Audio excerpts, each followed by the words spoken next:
I'm Brenda Cohen, missions pastor and Bible study leader.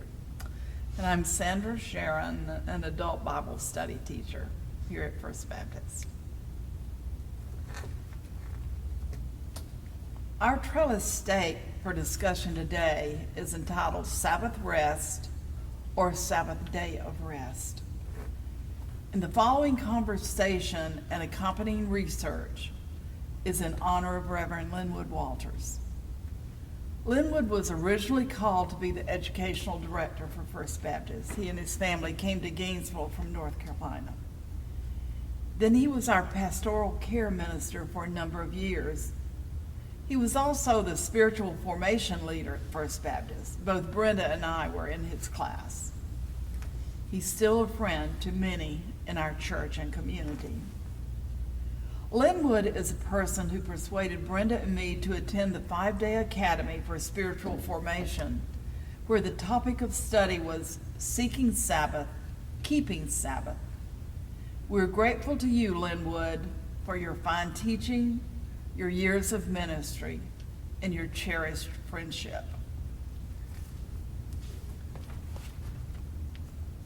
Just as we must wait until the darkness falls before we can see the stars, so does the Sabbath wait quietly for us. When honoring the Sabbath, we have a chance to be in God's presence. So let's start at the beginning, 6 days of creation and the Sabbath. Here's the story of the 6 days of creation and the Sabbath from Genesis 1:3 to 2:2 from the NRSV. Then God said, "Let there be light," and there was light. And God saw that the light was good. And there was evening, and there was morning, the first day. And then God said, "Let there be a dome in the midst of the waters," and it was so. And there was evening, and there was morning, the second day. And God said, "Let the waters under the sky be gathered together, and let the dry land appear." And it was so. And God saw that it was good. And there was evening, and there was morning, the third day. And God said, "Let there be lights in the dome of the sky." And it was so. And God saw that it was good. And there was evening, and there was morning, the fourth day. And God said, "Let the waters bring forth swarms of living creatures." And God saw that it was good. And there was evening, and there was morning, the fifth day. And God said, "Let the earth bring forth living creatures of every kind." And God saw that it was good. And God said, "Let us make humankind in our image." So God created humankind in his image, and it was so. God saw everything that he had made, and indeed it was very good. And there was evening, and there was morning, the sixth day. Thus the heavens and the earth were finished, and all their multitude. And on the seventh day God finished the work that he had done, and he rested on the seventh day from all the work that he had done. So God blessed the seventh day and hallowed it, because on it God rested from all the work that he had done in creation. Okay. Thank you, Brenda. From this ancient story of creation, its rhythm is incorporated into our body. You see, creation set boundaries for our life, where daily there's a beginning and an ending. Note that only after a day of rest was the circle of creation made full and complete. And note that the cycle starts over after each day that God rested. 6 days of work, 1 day of rest. 6 days of work, 1 day of rest. 6 days of work, 1 day of rest. And also note that God did 2 things on that day of rest. He finished the work and he rested. So we looked at the rhythms in creation. Now let's look at some of the natural rhythms in our world, Brenda. And the world is full of them. We sleep, we wake.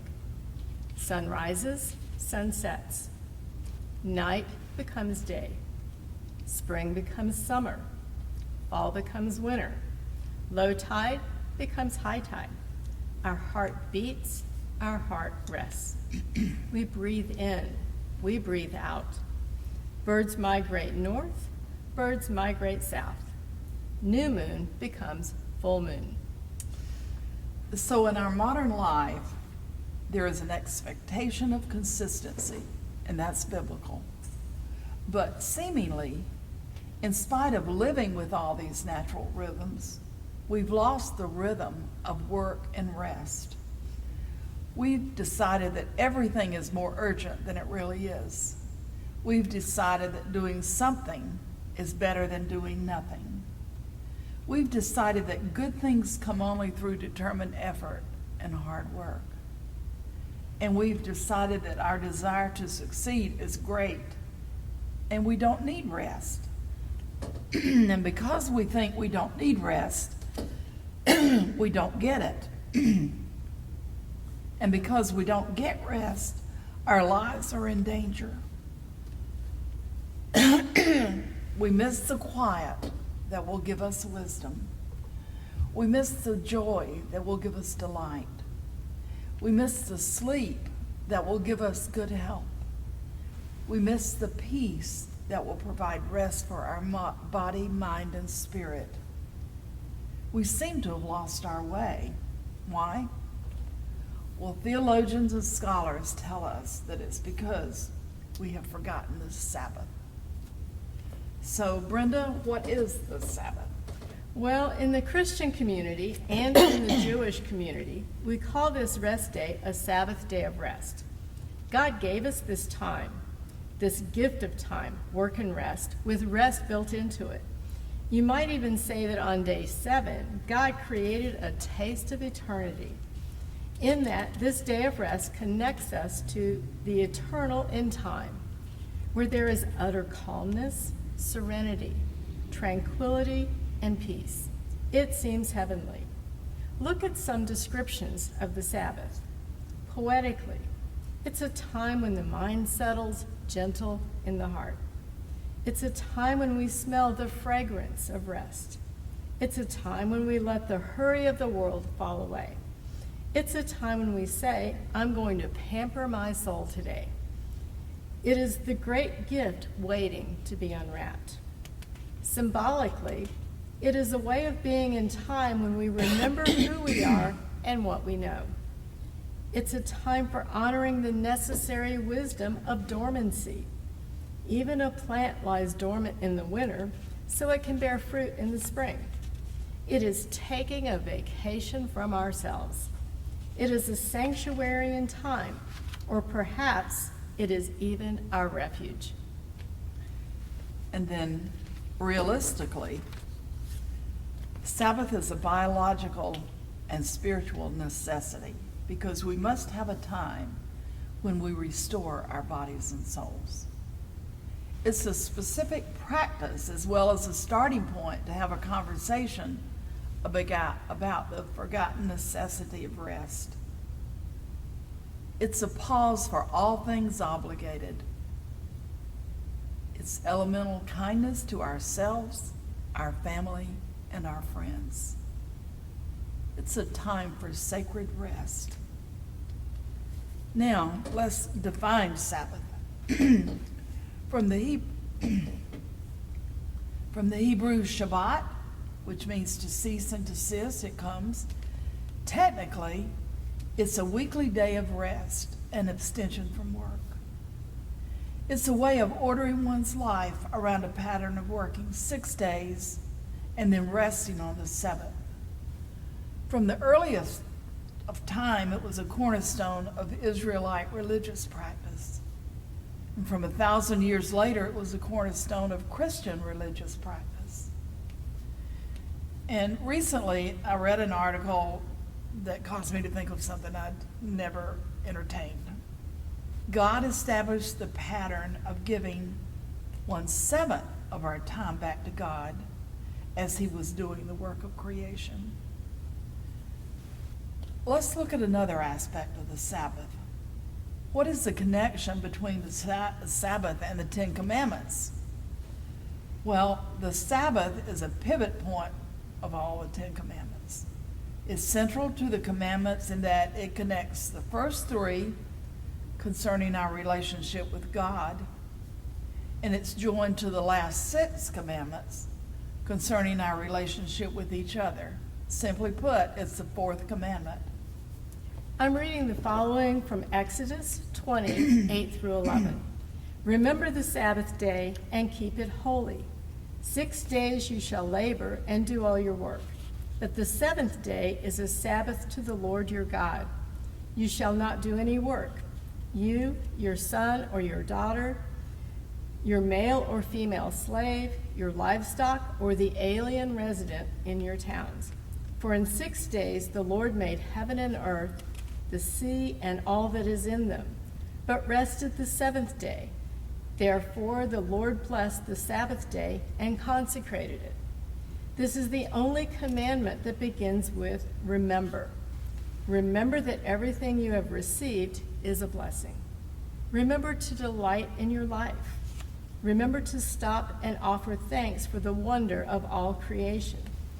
Remember that the commandments were given to help order life and allow life to be fully realized. They were not given to cause pain as we often treat them. It is the longest in number of words of the 10 commandments, and it's the commandment most frequently broken. Okay, there are other biblical applications of the Sabbath as a rest day which are worth noting. There's a sabbatical year which stated that every 7th year was a year of rest for land under cultivation. Then there was a Jubilee year during which there was a social restoration of wealth and property. After 7 cycles of 7 years, 49 years, land was returned to its ancestral owner, all debts were forgiven, and all Israelite slaves were freed. So what is the purpose of Sabbath? 1, to celebrate time out with God as a time to remember what He has done. And then to honor our need for a sane rhythm of work and rest. This is Marjorie Thompson's definition in her book, Soul Feast. 3rd, to celebrate a memorial to God resting from the work of creation. Yes, there are some things about God that we have perhaps never even thought about. God was not a workaholic. Each day He rested, even though He wasn't finished with His creation. God was not anxious about the full functioning of creation. It took 6+ days. He created, He stopped. The next day He created, He stopped. The well-being of creation did not depend on endless work. Also, to honor the boundaries of our life and simply be. Remember, creation set boundaries. And then to honor a need to give servants, strangers, and work animals an opportunity to rest. And finally, to give us a foretaste of eternity. It's a vision of eternity that opens into time as we know it. We spoke of peacefulness, serenity, tranquility, and calmness. From Exodus 31, 12 through 14, the Lord said to Moses, "You yourself are to speak to the Israelites. You shall keep my Sabbath, for this is a sign between me and you throughout your generations, given in order, that you may know that I, the Lord, sanctify you.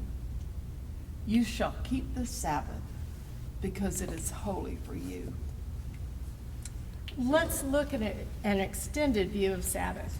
Sabbath is time off. Anything that preserves an experience of life-giving nourishment and rest is Sabbath time. It is more than the absence of work. It is a time when we listen to what is beautiful, what is nourishing, what is true. We focus our attention on things that heal and sustain us. It can occur at any moment, on any day, at any time. The Sabbath gives us permission to stop, and that's spelled capital S, capital T, capital O, capital P. So the Sabbath gives us permission to stop. It commands us to stop, cease, and desist. We understand it as a command. To honor the Sabbath, we don't just have to leave home. We don't have to dress up. We only need to remember and just stop. In her book titled Keeping the Sabbath Day Holy, and that's spelled W-H-O-L-L-Y as in completely, Marva Dawn tells us just what stop means. We cease work. We cease all accomplishments. We cease worry. We cease possessiveness. We cease being possessed by our culture. We cease the mundane. So to answer the question, what day of the week is Sabbath honored? There was a tradition that the resurrection occurred on the first day of the week, Sunday. That meant that Sunday, rather than Saturday, became the chief liturgical day for Christians. Christians shifted Sabbath to the first day of the week, Sunday. Day begins while we're asleep. We awake into a world that we didn't make. Thus, the sacred rhythm of life begins with rest. So what are some principles that underlie the planning of a day of Sabbath rest? Or from Isaiah 58, 13 and 14, keep the Sabbath day holy. Don't pursue your own interest on that day, but enjoy the Sabbath and speak of it with delight as the Lord's holy day. Honor the Sabbath in everything you do on that day, and don't follow your own desires or talk idly. Then the Lord will be your delight. I will give you great honor and satisfy you with the inheritance I promised to your ancestor Jacob. I, the Lord, have spoken. We cease all work so we can rest. We establish a regular rhythm since the body is accustomed to rhythm. Celebrate Sabbath as a communal affair, not a private, self-indulgent one. Consider some personal attitudes that need to be addressed: arrogance, pretense, pride, and people-pleasing. Quiet the noise of the world and other illusions of culture, TV, radio, smartphones, and the rest. Consider the role of solitude and silence in summoning and hearing the voice of God. Remember that servants, strangers, and animals also need rest. Remember that the body needs physical rest. Know that if you do not rest, illness can become your Sabbath. Remember that the spirit needs replenishing. Remember that the soul needs restoring: worship, quiet time, reflection, meditation, silence, and prayer. So let's consider some attitudes and habits about the Sabbath that perhaps need to be discarded. Don't use the Sabbath for catching up on chores. Don't work on the Sabbath. Don't buy and sell on the Sabbath. Don't be a mindless consumer. We're children of enlightenment, and we have the freedom to sink or to swim by our own effort. We can make up those decisions. Don't aim to be in control of all things at all times. Don't worry. Instead, rest emotionally and mentally from things that cause tension and stress. And don't just celebrate Sabbath on only one day each week.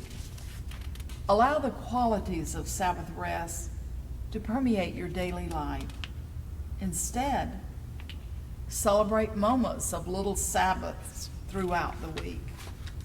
So how do we honor and practice the Sabbath? We set aside a sanctuarian time, disconnect from everything, and consecrate our day as an offering for healing all beings. No news, no computer, no email, no phone calls, no texting. Enjoy nature, listen to music. Some traditional ways include worship, prayer, blessing our family, singing, keeping silence, walking, reading scriptures, and sharing a meal. Celebrating the Sabbath makes room for other practices: spiritual reading, journaling, hospitality, physical recreations, creative endeavors, acts of compassion. And this next reading is from Mark 2:27. The Sabbath was made to meet the needs of people, and not people to meet the requirements of the Sabbath. God created the Sabbath for our benefit. We are restored both physically and spiritually when we take time to rest and to focus on God. Sabbath rest is more important than Sabbath rules. The intent of God's law is to promote love for God. The many rules of the Christian faith are meant to be governed by love. So finally, what was Jesus' attitude toward the Sabbath? And from Matthew 12:8, for the Son of Man is Lord, even over the Sabbath. By saying that he was Lord of the Sabbath, Jesus was claiming to be greater than the law and above the law. Jesus, the divine Son of God, had created the Sabbath. The Creator is always greater than his creation. Thus, Jesus had the authority to interpret the correct meaning of the Sabbath and all the laws pertaining to it. Jesus observed the Sabbath himself. For example, in Luke 13:10, he taught in a synagogue on the Sabbath. In Matthew 12:1-8, Jesus and his disciples were walking through some grain fields on the Sabbath. They began breaking off some heads of grain and eating when they were accused of harvesting grain on the Sabbath, when, in fact, they were simply hungry. In Luke 13:10-16, Jesus healed a woman who had been crippled by an evil spirit for 18 years. He touched her and healed her on the Sabbath day. The synagogue leaders who worked in the synagogue on the Sabbath were furious and accused Jesus of working on the Sabbath. Anytime people needed help on the Sabbath, Jesus provided it. And in John 9:1-34, Jesus healed a blind man on the Sabbath by making mud and putting it over his eyes. Again, the Pharisees accused him of working on the Sabbath and not being from God. Caring for others' needs was always right, even if it involved working on a day of rest. In Matthew 11:28-30, we find an appropriate summary of Jesus' attitude towards the Sabbath as well as all other times. Come to me, all you that are weary and carry heavy burdens, and I will give you rest. Take my yoke upon you and learn from me, for I am gentle and humble in heart, and you will find rest for your souls. For my yoke is easy and my burden is light. Perhaps just being with Jesus is a form of Sabbath. At the Sabbath retreat that Brenda and I attended, Rabbi David Horowitz presented this Ecclesiastes-style reading in honor of the Sabbath. A time to work and a time to rest. There's a time to remember who we are. There's a time to remember and practice what we hold sacred. There's a time to remember what we have forgotten. There's a time to create a sense of sufficiency in me. There's a time to be a Sabbath for friends and relatives. There's a time to feel the joy. There's a time to realize that holiness has taken place. And there's a time to realize that I am a delight to the Lord. Now, let peace be upon us. Let peace be upon us and the world. May the peace that is found in you, Holy Father, be shown in our lives every day. Amen. Amen.